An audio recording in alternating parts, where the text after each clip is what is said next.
It's strange how life can turn on a dime, how the ground can shift beneath your feet without warning.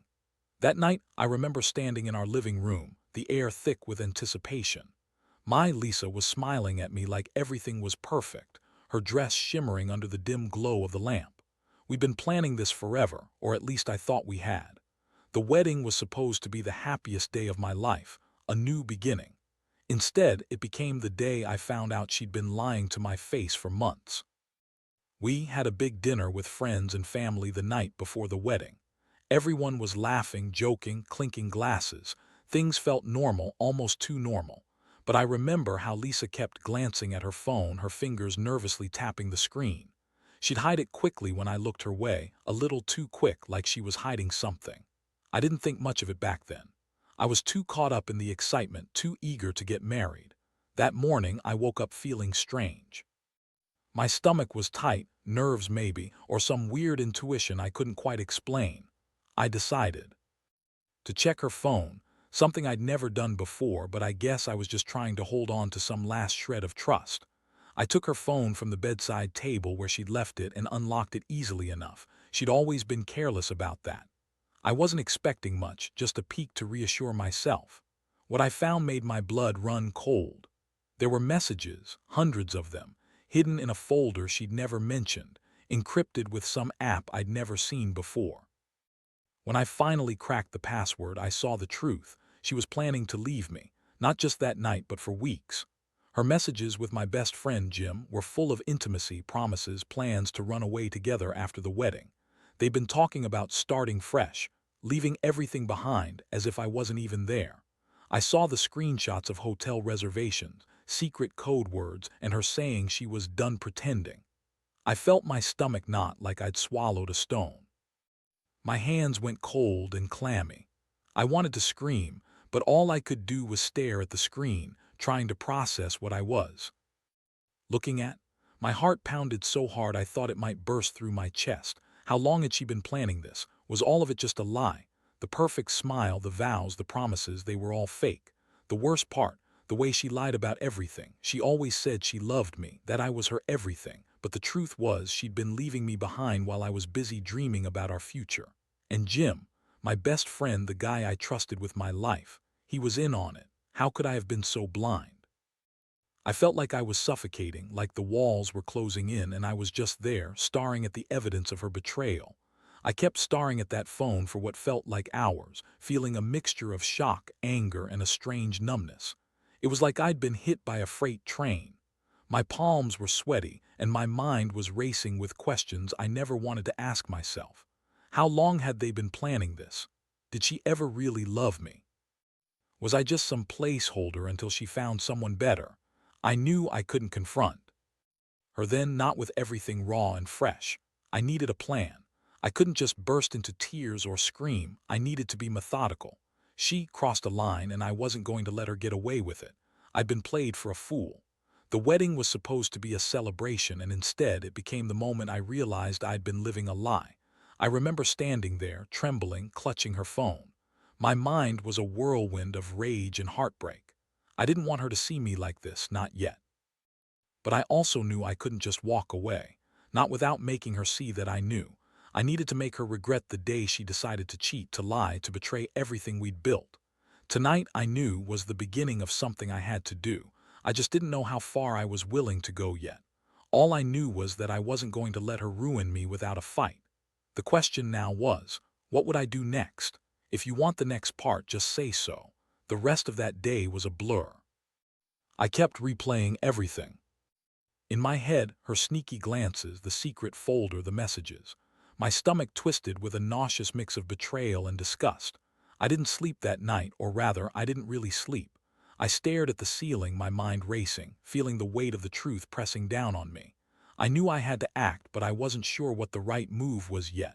All I knew was I wasn't going to let her walk away with a clean conscience. The next morning, I woke up still furious. I knew I'd have to confront her, but I wanted to be prepared. I spent the first hour drafting what I'd say, how I'd lay everything out plainly, no shouting, no crying, just facts. I needed her to see that I wasn't some fool to be played anymore. I was going to make her face what she'd done. Before I even woke her up, I grabbed my phone and took screenshots of the messages, the reservations, everything I'd found. I wanted proof. For myself, yes, but also to make sure she wouldn't deny it later. I made copies and hid them in a folder on my laptop, just in case. I also took her phone, knowing that she had no idea I'd already seen everything. That was my ace in the hole.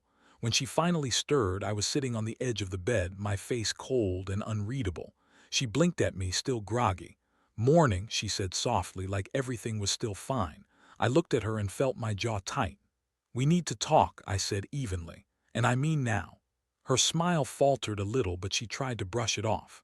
"What's wrong?" I pulled out her phone and laid it on the bed between us. "I've seen everything, the messages, the plans, everything, and I'm not stupid enough to think any of this is just a coincidence." Her face lost all color. "What are you talking about? You're planning to leave me, aren't you? With Jim, all those messages, the reservations, you weren't just talking.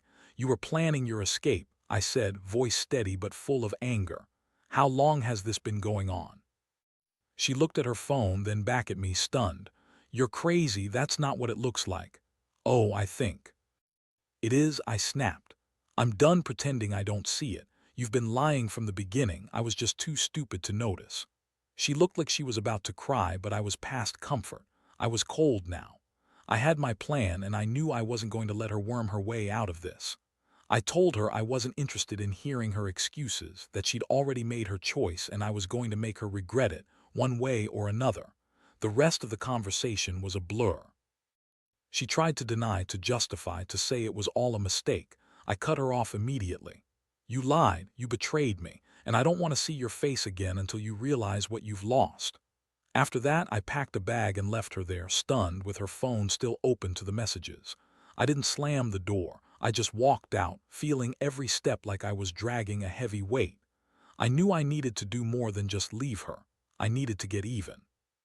I needed her to understand she couldn't toy with me and get away clean. That day, I started to plan my revenge. It wasn't going to be violent or destructive. No, I wanted her to feel the sting of betrayal 10 times over. I wanted her to know I wasn't going to be the fool anymore. I was going to make her realize what she threw away by showing her I was in control now.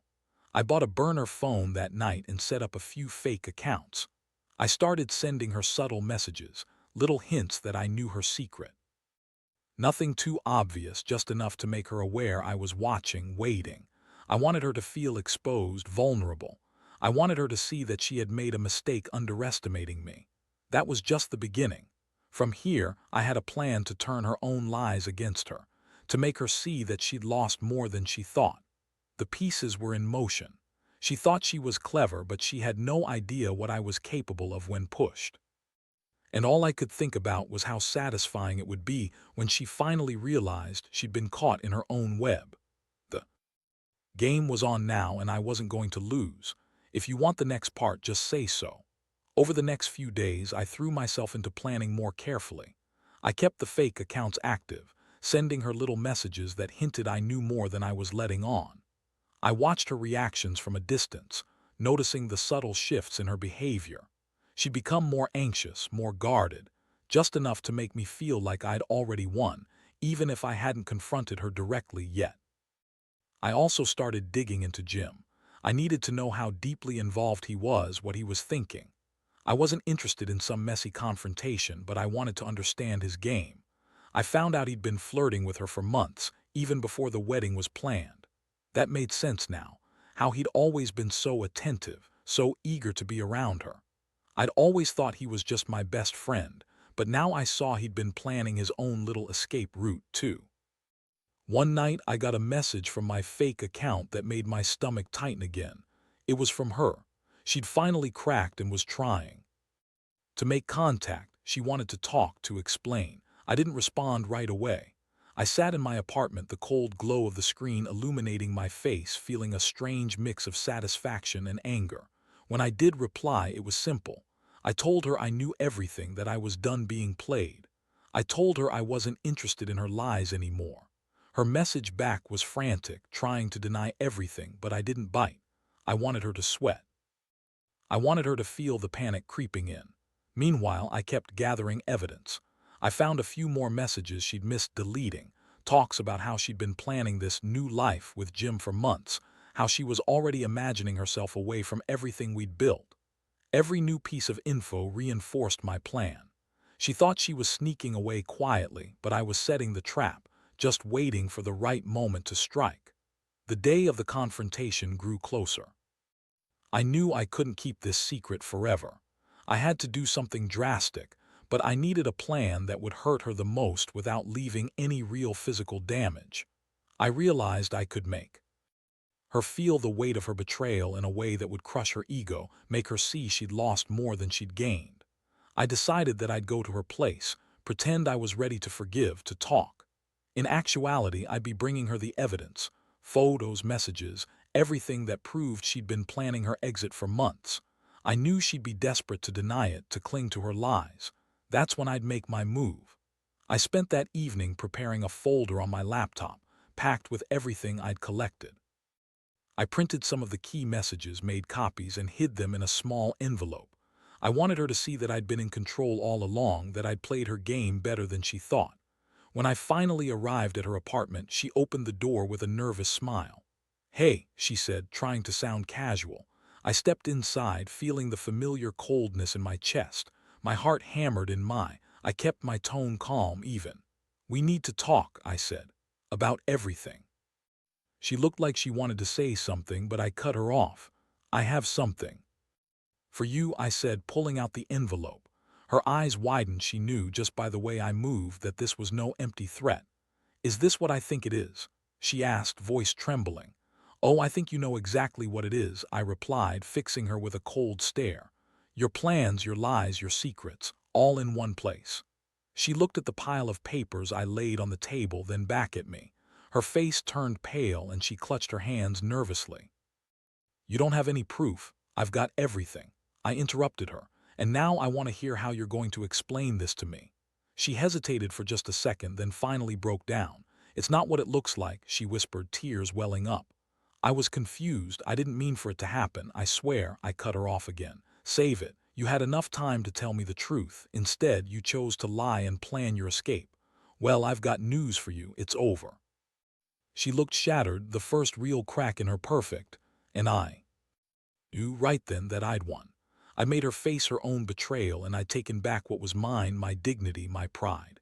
As I left her apartment that night, I felt lighter but also more certain than ever that I'd done the right thing. Revenge isn't about destroying someone, but about making them see the damage they've caused. And I was going to make sure Lisa never forgot what she threw away. Next, I'll tell you how I decided to follow through with my plan and what happened afterward. Want to hear more? The next few days were a whirlwind. I kept my distance from Lisa, watching her reactions, making sure she felt the pressure I'd been building. I didn't call her, didn't text. Instead, I focused on executing the final phase of my plan. I knew she'd be looking for answers, trying to figure out what I knew, and I was prepared to give her the shock she deserved. I spent hours setting everything up. I wanted her to see that her lies had been uncovered, that I'd been one step ahead from the very beginning. I bought a new phone, one that she wouldn't recognize, and loaded it with a few fake accounts. I made sure I could communicate with her without leaving digital footprints. My goal was simple. I wanted her to realize she'd been caught and she'd have nowhere left to run. One evening, I sent her a message from a new account, just a simple line: "You've been caught. Don't bother denying it anymore." I didn't want to overdo it. I just needed her to know I was serious. The response came straight away, a frantic plea, begging me to meet her, to talk, to explain. I read her message and felt a strange satisfaction. This was exactly what I wanted, to make her squirm. I responded, telling her to meet me at the park near her apartment the next night. I told her I'd tell her everything I knew, but only if she agreed to face the truth. She replied immediately, agreeing, her words desperate. I could almost hear her trembling through the screen. The next night I arrived early, hiding behind a thick cluster of trees. I watched her walk into the park, her face anxious and pale. When she spotted me, she hesitated, then approached cautiously. Her eyes darted around like she was trying to gauge whether I'd come alone or if she should run. Her voice was shaky as she finally spoke. "You know, don't you? I stepped out from behind the tree, keeping my voice calm but firm. Yeah, I know everything. How long have you been planning this? She swallowed hard, tears welling up again. A few months. I didn't want to hurt you, but I couldn't keep pretending anymore. I felt my fists clench. So all those promises, all those words, you never meant them, did you? She looked down, ashamed. I loved you, I really did, but I was confused, and Jim, he made me feel alive again. I thought I was doing what was best for myself. I took a deep breath, trying to keep my composure. You think it's that simple, that you can just walk away and everything will be fine? No, she admitted softly. It's not, but I don't want to lose you either. I was stupid. I thought maybe you'd forgive me. That's when I pulled out the folder I'd prepared. I handed her a small envelope I'd kept separate. This is what I've been holding. Unto, I said, proof of everything, your lies, your plans. You thought you could hide forever, but I found out the truth. Her eyes widened as she opened the envelope, revealing printed screenshots, messages, reservations. She looked like she was about to break apart. I didn't mean for it to get this far, she whispered. I shook my head. You made your choice, I made mine. I'm not going to be the fool anymore. You lied, you betrayed everything we had. And honestly, I'm done pretending I don't see it. She looked at me with tears streaming down her face. Please don't do this, I'll fix it, I swear. I took a step back, feeling the adrenaline rush through my veins. No, Lisa, you had your chance. You chose Jim over me, over us. And I'm not going to let you walk away from this without consequences. I turned away, feeling the weight lift. I knew this was the turning point. Her betrayal was sealed, and I was finally taking control. I didn't need to beat her or humiliate her. I just needed her to see that she'd lost everything she thought she had. As I walked away from the park that night, I felt a strange sense of peace. Revenge isn't about destruction for its own sake. It's about reclaiming your dignity. It's about making someone see the damage they caused. And I was ready to move on, stronger than ever. Want to hear what happened after I cut her loose? The fallout hit faster than I expected. After that night, Lisa stayed quiet for a few days. I guess she thought I'd come crawling back, or maybe she was trying to come up with some kind of apology or excuse. But I wasn't interested in her explanations. I'd made up my mind. I was done with the lies, the betrayal, the false promises. I kept my distance, but I didn't stop watching. I needed her to feel the loss, the emptiness of what she'd thrown away. I also kept fueling that feeling with a few more subtle messages from my burner account, just enough to keep her on edge. She was a wreck. Her texts to Jim were frantic, apologetic, begging him to fix things. But I knew better now. Jim had already moved on, just like she had. Eventually, I decided it was time to finalize the split. I went to her apartment to pick up the rest of my things. The moment I saw her, she looked small, fragile even. Her eyes were red-rimmed, her face pale. She tried to speak, but her voice caught in her throat. I'm done, I told her quietly, holding my box of belongings. You made your choice. I won't be the guy who gets played for a fool anymore. She nodded, tears streaming down her cheeks. I never wanted to hurt you. I just got confused. Please don't leave like this. I stepped back, feeling the weight of everything. It's already done. No more lies, no more pretending. As I turned to go, she reached out, but I didn't stop. I had already made my decision. This chapter was over. The pain, the betrayal, it all boiled down to this. I was reclaiming my life, and I wasn't looking back. Walking out that door, I felt a strange mix of relief and emptiness.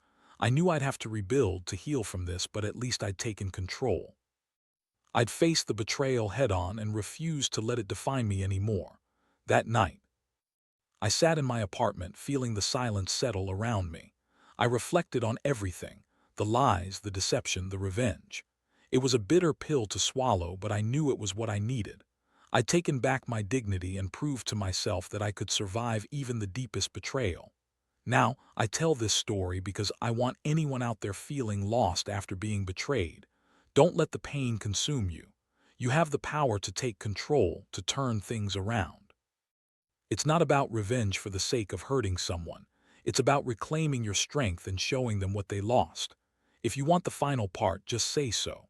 In the days that followed, I felt a strange calm settle over me, mixed with a sense of finality I hadn't experienced in a long time. The house was eerily quiet now. No more secret messages buzzing on burner phones. No more frantic texts from her or Jim. I had taken all that evidence and handed it over to myself, knowing that I'd finally uncovered the truth, and that was enough. I went to the courthouse and filed the divorce papers. It was straightforward, almost clinical. I signed, handed over the keys to the apartment, and walked out, leaving behind the wreckage of a relationship that had been built on lies. As I handed over the keys, I felt a weight lift from my shoulders. That was the moment I knew I was finally free. Standing there, I watched her for a moment through the window of her apartment, sadness flickering across her face. I didn't feel victorious. I felt exhausted, drained, and strangely numb. But I also felt relief. I'd done what I needed to do to take control of my life again. I turned away and headed home, feeling the cool air on my skin, the solid ground beneath my feet. My mind was clear now, no longer clouded by betrayal or hurt. It was time to rebuild, to find myself again. What I'd lost was painful, but what I'd gained, clarity, strength, and the firm knowledge that I was better off without her, was worth everything. That night I sat alone, reflecting on the chaos and the calm that had come after. I realized that the revenge wasn't about hurting her, not really. It was about not letting her destroy me, about reclaiming my dignity. I had shown her she couldn't get away with betrayal and that I was stronger than her lies.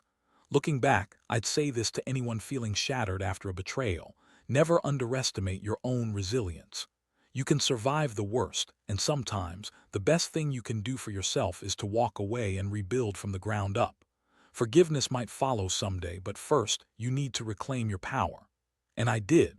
I stood tall, did what I had to do, and refused to be broken. Now I'm moving forward, wiser and more cautious, but also more confident.